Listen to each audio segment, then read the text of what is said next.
terbatas oleh orang-orang yang tadinya juga keracunan otaknya kok.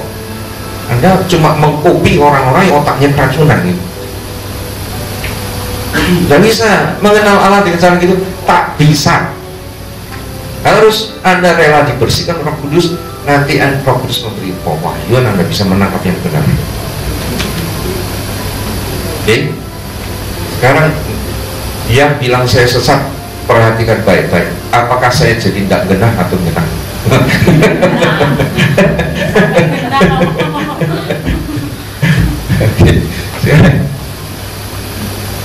Nah, ketika Tuhan Yesus kemudian membuat Adam, dan Adam berbuat dosa, diusir dari Firdaus, kemudian anak beranak, muncul tokoh yang namanya Henokh. Siapa yang jalan dengan Henokh setiap hari? Siapa itu? Yesus. Dia tidak jalan dengan Allah Bapa, tidak. Jalan dengan Allah Bapa ya hangus seketika. Bilang Allah itu api yang menghanguskan, itu real, benar, bukan kata kias. Tidak, dekat dengan dia kebakar. Nah, yang jalan dengan Henokh itu Yahweh. Nah, sampai Henokh diangkat ke surga. Kemudian muncul tokoh lain, namanya si Nuh, Nabi Nuh. Nuh itu dengar Tuhan ngomong, bikin kapal. Dia bikin kapal 100 tahun lamanya, panjang, karena budget dan alat-alat sangat terbatas. Bikin suatu kapal besar itu 100 tahun. Karena umur manusia rata-rata 900-an tahun, jadi 100 tahun bikin kapal itu ya sebentar. Ya, jadi Anda heran loh. Itu kalau Anda suruh bikin kapal segede itu dengan cara seperti Nuh, umurmu sudah habis dulu sebelum kapalnya terbuat. Betul tidak ya? Itu siapa yang selama 100 tahun itu memberi dorongan terus. Nuh itu tidak putus asa, sambil nginjilin orang-orang suruh bertobat. Gak dia mau bertobat. Akhirnya cuma 8 orang, dia dengan istrinya dan anaknya 3, itu mantu 3, naik kapal. Siapa yang membanjiri bumi dengan air bah? Semua itu Yahweh. Dan kemudian ketika mendarat, orang ini tersebar seluruh dunia. Muncullah satu tokoh lain, Abraham. Siapa yang bicara pada Abraham? Yahweh. Yesus. Yahweh. Siapa yang kemudian muncul di semak belukar yang terbakar ketika Musa jadi gembala kambing ini? Tanggalkan kasutmu karena tempat ini kudus. Dan Musa berbicara. Itu Yahweh, Tuhan. Maka kadang-kadang disebut malaikat Tuhan. Ya, jadi betul malaikat ya, malaikat yang mewakili Yahweh. Tapi saya rasa itu Yahweh sendiri. Nah, kemudian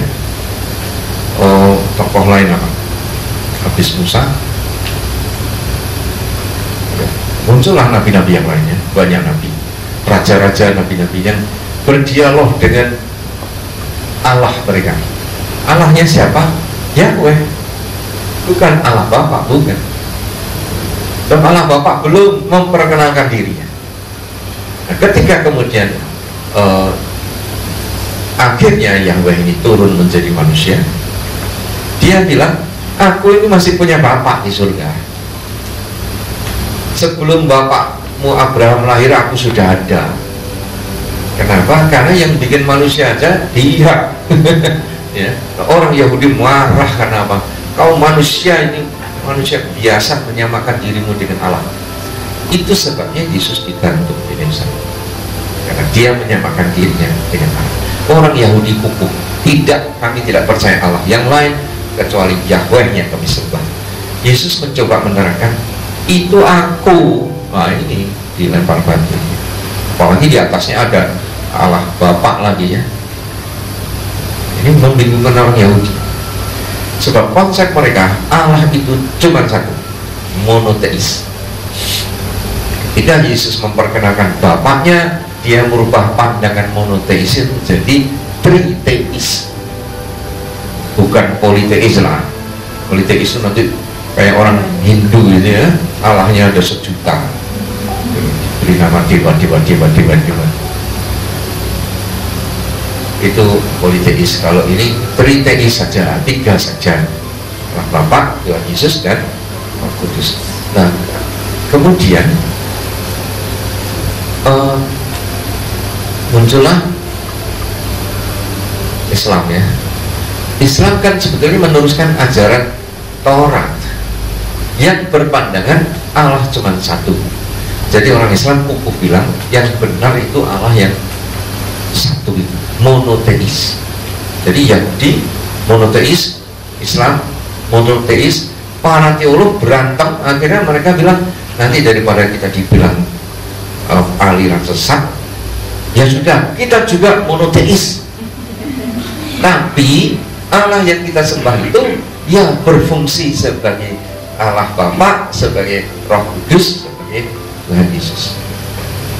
Tapi bilang, tapi 3 itu satu. Itu ya Pak ya, GPDI kan gitu toh. Ini bapaknya orang GPDI. Ajaran GPDI begitu. Betul nggak Pak ya? Halo Pak Pendeta. Gitu kan? Jadi 3 itu tapi sitok. Maka di baptisan, waktu baptisan rumusannya apa? Aku membaptiskan kau dalam nama Bapa, Putra, dan Roh Kudus, yaitu Yesus Kristus. Itu ajaran monoteis. Padahal Yesus bilang, udah gitu tak kasih tahu, aku punya Bapa di surga, Bapakku lebih besar dari aku. Bapakku saja yang tahu waktu kapan aku datang kembali, aku tidak tahu. Loh, kok aneh? Nah, yang paling merepotkan ketika Yesus berteriak di kayu salib ya, Eloi, Eloi, lama sabachthani. Nah, itu teolog-teolog bingung menerangkannya. Dia bikin rumusan lucu sekali. Yang mati di kayu salib itu adalah kemanusiaan Yesus berseru kepada kealahan Yesus. Itu waco bualo, itu cari di tata bahasa mana di seluruh dunia tidak ada itu penjelasan gitu. Kemanusiaan dan kealahan berbeda kan?